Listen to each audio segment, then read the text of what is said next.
काँग्रेसचे गोवाल पाडवी तब्बल 1,72,000 मतांनी विजयी झाले। काँग्रेसकडून विजयानंतर जल्लोष साजरा करण्यात आला। ही जनशक्ती विरुद्ध धनशक्तीची लढाई होती। या जनशक्तीचा विजय झाला असून जिल्ह्याचा सर्वांगीण विकास करण्यासाठी आम्ही कटिबद्ध आहोत असे मत पाडवी यांनी व्यक्त केले आहे। देशात महाविकास आघाडीची सत्ता येईल। जनतेला दिलेले आश्वासन पूर्ण करू आणि जनतेच्या सेवेसाठी तत्पर राहू। जिल्ह्यातील प्रलंबित प्रश्न सोडवण्याचे आमचे प्रयत्न राहतील। या निवडणुकीत आम्हाला साथ देणाऱ्या सर्व मित्र पक्षांचे आभार मानतो, असे विजयी उमेदवार ॲडव्होकेट गोवाल पाडवी यांनी सांगितले।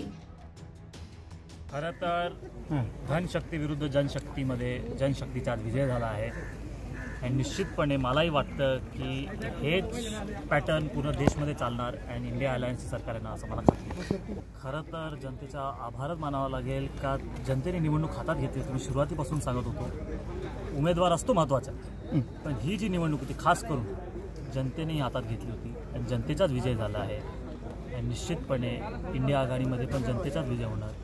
लोकसभा मतदारसंघ काँग्रेसचा बालेकिल्ला राहिला होता।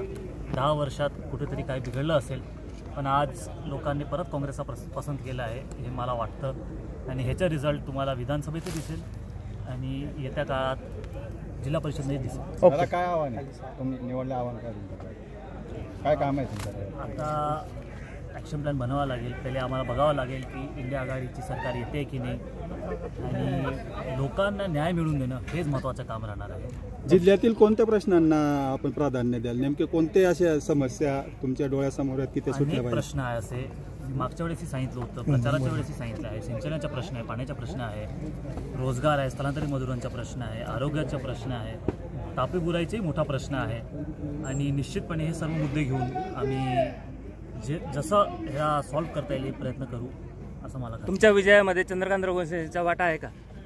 मी दुसऱ्या पक्षाचं काय बोलू शकत नाही, पण निश्चितपणे जेव्हा प्रचार करत होतो लोकांनी जो सहभाग दिला म्हणजे जे जुळत गेले, निश्चितपणे त्या सर्वांची मदत झाली आहे, आशीर्वादही भेटला आहे। कोणत्या मित्रपक्षांचा? महाविकास आघाडीचेही होतं, संघटनाचेही होते आणि निश्चितपणे जे लोक जुळत गेले त्यांचाही फायदा झाला। ओके।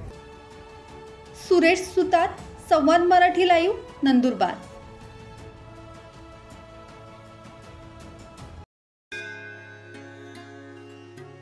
श्री गणपती संस्थान महड, तालुका खालापूर, जिल्हा रायगड। श्री वरद विनायकाच्या भक्तांसाठी भक्त निवासाची सोय, स्वच्छता आणि 24 तास गरम पाणी, सीसीटीव्हीची नजर। आगाऊ नोंदणीसाठी संपर्क करा 02192 26 69 12 72 76 47 38 54।